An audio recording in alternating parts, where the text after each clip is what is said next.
नमस्कार दोस्तों, average achievers पे आपका बहुत बहुत स्वागत है। दोस्तों अभी मैं आपको एसएससी जीडी का जो अभी नोटिफिकेशन आया है और उसके एग्जामिनेशंस के फॉर्म भरने के लिए आपको किन किन बातों का सबसे ज़्यादा ध्यान देना है और कौन कौन सी गलतियां हैं जो अक्सर स्टूडेंट्स कर देते हैं, जिसके चलते उन्हें बाद में जाके बहुत सारी परेशानियों को सामना करना पड़ता है। और परेशानियां क्या, कभी कभार तो किसी किसी की अपनी छोटी सी गलती फॉर्म भरते समय जो किए हैं उसके चलते उनकी जॉब भी नहीं हो पाती है। तो उन्हीं में कुछ छोटी छोटी बातों को बताऊंगा, अपना पर्सनल एक्सपीरियंस शेयर करूंगा कि कौन कौन सी बातें आप लोगों को अवॉइड करनी है और कौन फॉर्म को कितना एकदम सही तरीके से और कितना ध्यान पूर्वक भरना है, क्योंकि आप देख ही रहे हैं कि अपॉर्चुनिटीज काफी कम मिल रही हैं। तो जो भी हमें अपॉर्चुनिटीज मिल रही है हमें उन अपॉर्चुनिटीज को काफी अच्छे तरीके से ग्रैब करना है। हमें अपनी कोई छोटी मोटी गलती के कारण अपने अपॉर्चुनिटीज को लूज नहीं करना है। तो सबसे पहले आप एसएससी जीडी का जब आप फॉर्म फिल कर रहे हैं तो मैं तो आपको एक चीज सलाह दूंगा कि आप फॉर्म जितना मतलब आराम से ही, लेकिन जितना जल्दी हो सके आप भर लीजिएगा, उतना आपके लिए बेहतर होगा। अब जल्दी भरने का मतलब अब मैं ये नहीं बोल रहा हूँ कि आप जल्दी जल्दी करें, जल्दी जल्दी करने में आप कोई गलती कर दें, नहीं। आप फॉर्म जैसे कि आप 30 अगस्त तक भरने का टाइम है तो आप 10 दिन पहले तक आप अपना फॉर्म भर के सब कुछ कंप्लीट कर लीजिएगा तो अच्छा रहेगा। अब आपको जिन जिन बातों का ध्यान देना है, क्योंकि जिन जिन चीजों के चलते बाद में लड़कों को काफी ज्यादा जिससे परेशानियां होती हैं, उन परेशानियों से आपको कैसे बचना है मैं उन तरीकों को बताऊंगा। तो सबसे पहले आप फॉर्म भरेंगे, आपको कौन कौन सी गलतियां नहीं करनी है। तो आपका अपना नाम सही होना चाहिए। आप अपना जो कैंडिडेट जो भी आप अपना नाम भर रहे हो, या आप किसी साइबर कैफे वाले से जाके अपना फॉर्म अप्लाई कराते होंगे, तो आप खूब बढ़िया तरीके से इत्मीनान से बैठिएगा और अपना सब कुछ एक एक चीज मिला के उनको बता के ही फॉर्म भरवाइएगा, बढ़िया से देख के। तो सबसे पहले आपका नाम गलत नहीं होना चाहिए, कोई भी स्पेलिंग एरर नहीं होना चाहिए आपके 10th वाले सर्टिफिकेट से, और ये अभी जो आप फॉर्म भर रहे हैं उसमें आपका नाम, आपके फादर का नाम, डेट ऑफ बर्थ, कैटेगरी मैंने बहुत सारे लड़कों को देखा है जो डॉक्यूमेंट वेरिफिकेशन के समय भी कैटेगरी गलत डाल देते हैं, जिनका बाद में उनका सिलेक्शन हो सकता है कि हो सकता था, लेकिन उनका कैटेगरी गलती डालने के चक्कर में नहीं होता है।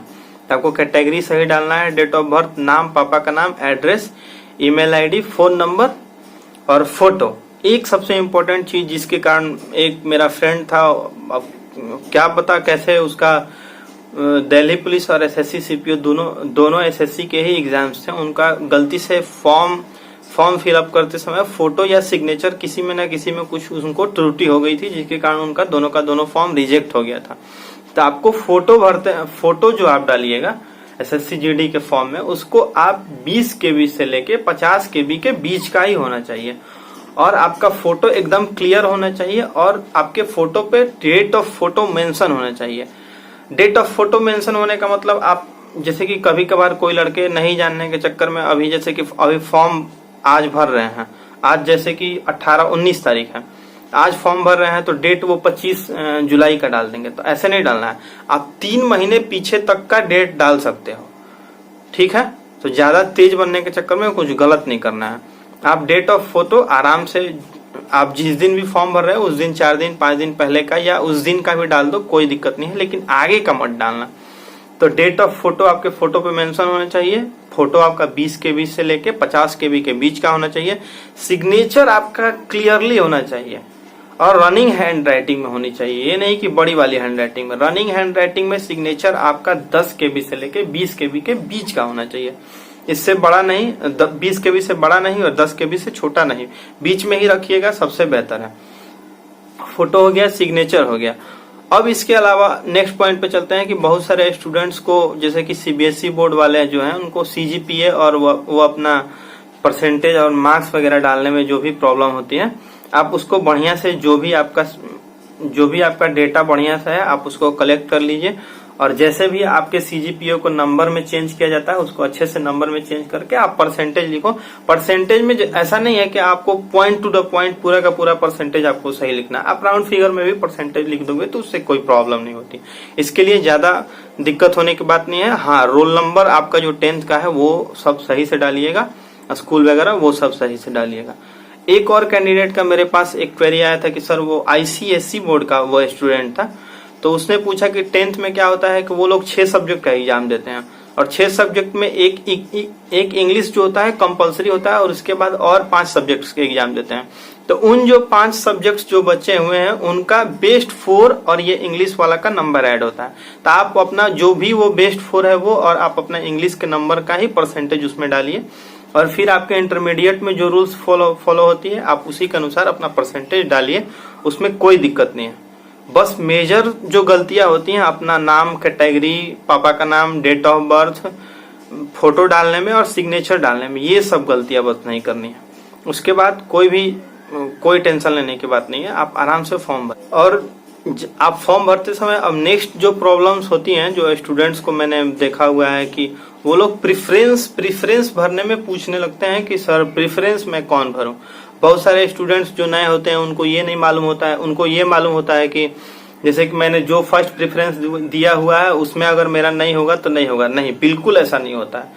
आप सबसे बढ़िया जो आपको फोर्स लगेगी आप उसको सबसे ऊपर प्रायोरिटी में रखिए, उसके नीचे नीचे जैसे जैसे आपकी प्रायोरिटी बदलती जाती है आप उसके अनुसार अपने सारे के सारे को भरिए और आपका सिलेक्शन जिसका कट ऑफ क्रॉस होगा फाइनली आप उसमें ही सिलेक्ट होइएगा। ठीक है, ऐसा नहीं है कि आप जो फर्स्ट प्रेफरेंस दिए हैं अगर उसमें नहीं होता है तो आपका कहीं भी सिलेक्शन नहीं होगा, ऐसा बिल्कुल नहीं है। तो अगर आप मेरा अगर व्यू लीजिएगा कि सर कौन सा प्रेफरेंस होना चाहिए, कैसे हम अपना प्रेफरेंस भरें, तो मैं तो सबसे पहले बोलूंगा कि एनआईए तो है नहीं, एनआईए होती तो सबसे पहले उसको ही भरा जाता, लेकिन एसएसएफ है, स्पेशल सिक्योरिटी फोर्सेस, काफी अच्छी जॉब है, आप पहले उसको भरिए जिसका कोड एच है। तब अब इन सब पैरामिलिट्री फोर्सेस में एसएसएफ के बाद सबसे बढ़िया जो फोर्स आती है वो सीआईएसएफ होती है। सीआईएसएफ का कोड बी है, आप वो डाल दीजिए। तब उसके बाद कुछ लोगों को एसएसबी अच्छी लगती है तो वो एसएसबी डाल दें, आईटीबीपी जिनको अच्छी लगती है वो डाल दें, असम राइफल्स जिनको अच्छी लगती है उसके बाद वो डाल दें, या बीएसएफ जिनको अच्छी लगती है वो डाल दें, क्योंकि सीआरपीएफ की तो इस बार वैकेंसीज है नहीं, तो सीआरपीएफ तो अभी डालना भी नहीं है। तो आप सबसे पहले अगर फॉर्म भरता, या जब मैंने फॉर्म भरा था तो मैंने अपना 2018 में सबसे पहले एनआईए दिया हुआ था, तब एसएसएफ दिया हुआ था, तब सीआईएसएफ दिया होता, उसके बाद अब जो बचे हुए थे उनको दे दिए थे। तो आप भी सबसे पहले अच्छी जॉब के लिए अप्लाई कीजिए, अगर नहीं होगा तो नीचे वाली तो होंगी ही होंगी, नीचे वाली को पहले ही क्यों भरना है। तो सबसे पहले आप एसएसएफ एच, तब बीएसएफ बी, सीआईएसएफ जिसका कोड बी है, और उसके बाद जो आपको बढ़िया लगे आप उसके कोड के अनुसार आप भर सकते हैं। ये चीजें हो गई, कोड हो गया पूरा। तो ऐसे करके आप अपना पहले अच्छे तरीके से बिल्कुल इत्मीनान से अपना फॉर्म भरिए। हाँ, फॉर्म भरते समय एक चीज का और ध्यान देना होगा, बहुत सारे स्टूडेंट्स जिनको AWS कैटेगरी है, ओबीसी का रिजर्वेशन लेना है, ST/SC का रिजर्वेशन लेना है, या और भी बहुत सारी चीजें जो है उनका रिजर्वेशन लेना है, तो उनके सर्टिफिकेट के एक क्रूशियल डेट होती है। यानी कि हर एग्जाम्स जो होते हैं या कोई भी फॉर्म जब फिलअप होता है तो वो बोलते हैं या नोटिफिकेशंस में ये मेंशन होता है कि आपका जो कोई भी आप सर्टिफिकेट लगा रहे हो वो सर्टिफिकेट जो है आपका इस डेट से पहले का होना चाहिए। यानी कि SSC GD में या आप EWS लगा रहे हो, OBC लगा रहे हो, ST लगा रहे हो, SC लगा रहे हो, आपकी कोई भी सर्टिफिकेट जो है वो 30 अगस्त 2021 से पहले की बनी हुई होनी चाहिए। यानी कि अभी आपके पास बहुत बल्क क्वांटिटी में टाइम है, आपको कोई भी अभी जो भी ये सर्टिफिकेट्स आपके पास, आप उस कैटेगरी से बिलोंग करते हो, अगर आपके पास वो सर्टिफिकेट्स नहीं है तो आप उसको आराम से इत्मीनान से बनवा लो, क्योंकि बाद में आपको डॉक्यूमेंट वेरिफिकेशन के समय कोई भी प्रॉब्लम नहीं होगी। होता है क्या कि बहुत सारे स्टूडेंट्स जिनको बहुत सारी चीजें ये सब मालूम नहीं रहती हैं, वो पहले फॉर्म भर देते हैं और सोचते हैं कि मैं अपना सर्टिफिकेट बाद में बनवाऊंगा। इसके चक्कर में वो जो डॉक्यूमेंट वेरिफिकेशन में जाते हैं तो उनको काफी प्रॉब्लम होने लगती है, जिसके चलते प्रोविजनल वगैरह भी मिलने लगते हैं। वैसे तो प्रोविजनल को एक्सेप्ट किया जाता है, लेकिन आप प्रोविजनली क्यों हो? आप अभी आपके पास पूरी की पूरी जानकारी है, आप अपना सर्टिफिकेट बनवा लीजिए, टाइम है आपके पास, आप ऐसा एकदम तैयार होके जाइए। देखिए अपॉर्चुनिटीज जो है ना बहुत कम मिल रही हैं। 2018 में फॉर्म आई थी, 21 में आ रही है, सीधे 3 साल बाद 3 साल बाद फॉर्म्स आ रहे हैं। और एक तो 2018 में 58,000 के करीब वैकेंसी थी, इस बार सिर्फ 25,000 वैकेंसीज है। क्या पता सीआरपीएफ अपना वैकेंसीज देगा कि नहीं देगा, वैकेंसीज इंक्रीज करेंगे कि नहीं इंक्रीज करेंगे।